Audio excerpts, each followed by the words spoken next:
and welcome back to the channel. If this is your first time on my channel, the Amateur Golf UK, make sure you drop a like, drop a comment and even subscribe. Done plenty of content so far to try and help you guys improve your golf, and some things for you to consider. So I have used a launch monitor, I have done course management, and some of those videos I'll circle back on from some of the mistakes I may have made and some of the things that I've learned along the way. Today what we're going to look at is an app called My Round Pro by Taylormade. This is an app that I've used over a couple of years now. I found it really invaluable, not so much when I'm playing really well, but when I'm playing badly. So it lets you know how you're getting on, how your game's stacking up against the different benchmarks. So I tend to benchmark myself against a 5 handicapper or a scratch handicapper just to see where I can improve. I mean, to be honest, when I've had a really bad round, like yesterday, you could baseline it against a 10 handicapper and I'm probably still losing shots. So I think it's really good to look at.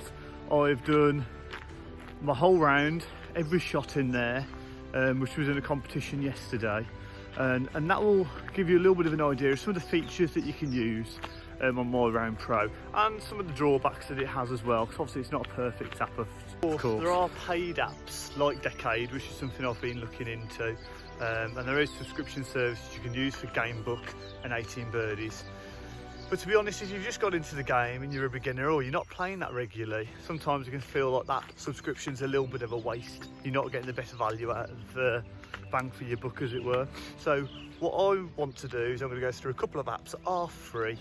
But like I said, today we're going to focus on Taylormade My Round Pro, which I think is the one you need to be looking at. It's definitely undervalued. I don't think many of the people I've played golf with have been using it. But they do say they want to get into strokes gained, and I think this is the perfect app to be able to get into strokes gained. It explains it really simply. I'll show you some of the navigation screens of how it shows your shot distribution, and the beauty of it is it's not just shot distribution from the range when you're, say, on a launch monitor. It's actually shot distribution of when you're actually on the course. So when you've got a 7-iron, you've got your yardage, how far away are you from the target, the green, and where you're missing left, right, backers and front.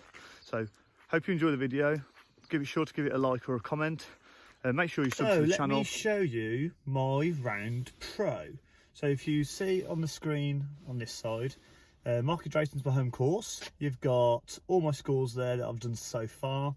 And because I've did it in a tournament, I'm selecting tournament, so you can do a filter on the end, so you can say, is it practice rounds or tournament rounds? See if there's any difference between what you've scored in terms of your shot dispersion, in terms of the distance you hit certain clubs.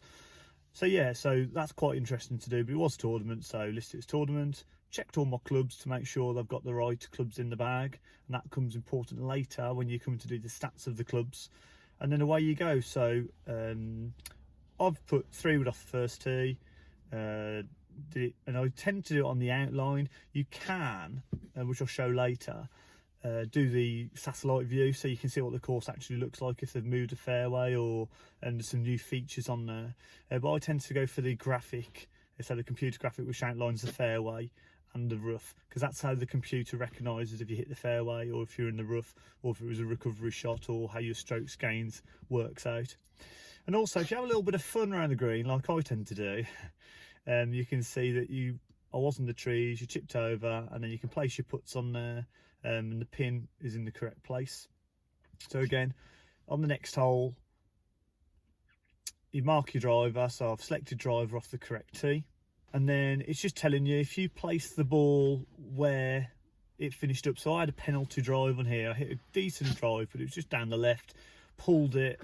So again, it's just a chance to show you this feature really. So I hit a driver, obviously lost the ball, put myself a penalty, and then had to tag the driver again back on the tee for the next drive, which again was a good drive, just slightly right of the first one really. And the beauty of this is you can select the iron that you hit, the yardage that you did, and obviously in a minute allow you to where the pin is, which obviously makes a difference in terms of the distance that you'll have with that iron into the hole. Sometimes when people log their rounds, they don't necessarily move the flag, but it is important, and it's important to do it in terms of the stats, because it will allow you to know how far you're missing that target, right or left. Now, I totally understand that you might not have your target on the flag, but again, it's just as a point of reference. It does go into the stats of how wide you are missing the hole, not necessarily just the green, and it will give you your average proximity to the hole, which is something, it's a good thing to work out really. So as you can see on here, I've put my shots in and and obviously it wasn't the right distance away. It was saying it was 11 feet. It's really fiddly with your thumbs and your fingers, so it's quite hard to get it to as close as it actually was. But you can click on it, type in 5 feet or 4 feet or whatever it is, and that's really handy for your second putts. And if you don't input that correctly, you're just not going to get the correct data really. So I would always suggest using that feature, clicking on there and editing the distance. Now, I was a little bit unlucky here. I actually hit a really good drive on this hole, and it just clipped a tree and came like 70 yards back down the fairway, which gave me a horrendous line in. I should have taken a photo really, but it's uphill 200 yards. And I hit a pretty good shot in there. Like I hit a 7 wood. So yeah, I didn't do too bad here. But this green's absolutely horrendous. It just tilts back to front. Obviously, I didn't click the where the 7 wood ended up correctly. It was pin high to the right-hand side. And this is what I would call COVID bogey. I'd hit my first putt, absolutely perfect, dead centre of the hole, wasn't too hard. It was going in the hole, hit the flag, came back out. Much to my partner's amusement. So yeah, so again, like I'm just using that feature, clicking onto those putts and making sure that I've edited the distances. That's just really important to do really.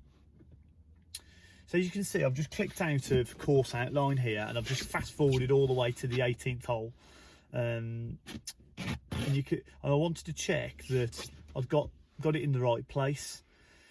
So you can see, unfortunately, it wasn't the best of rounds I'd ever had. I was really annoyed actually, because I had a few too many putts. I had a couple of drives that really affected me.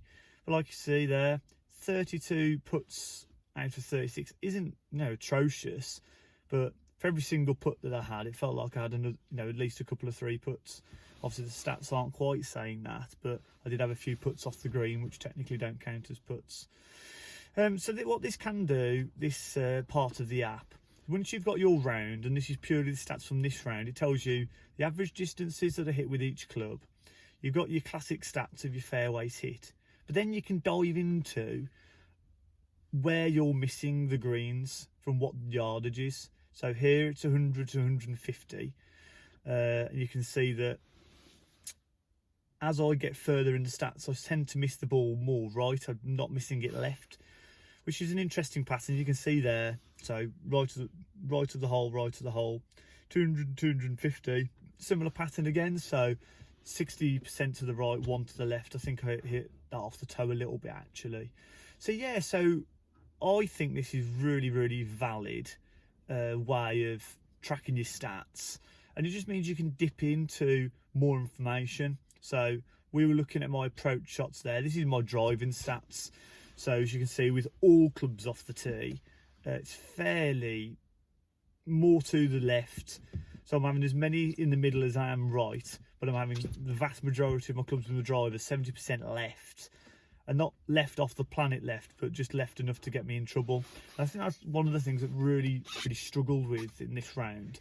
In my first round back, as you can see on my YouTube channel, I'd actually hit pretty much every fairway, most fairways. There was only one hole I didn't hit that was straight. Two holes I didn't hit straight, sorry. So that was quite different to me. But again, looking at the stats, it's made me realise actually I do rely on my driver quite a lot really. I think that one of the things I have to consider is I think I've just had my ball position totally wrong. I've hit everything off the bottom of the driver and everything pulled left, which would lead me to believe that I've had it so far forward trying to get up on the ball, trying to get some good launch, part of my Project Send It, I've just got a little bit carried away with that. It's gone up, up, up and up in my stance. I've lost the strike. You know, I keep on saying ball striking does matter, and I've just totally lost sight of that in this round. So ball position is going to get nudged back.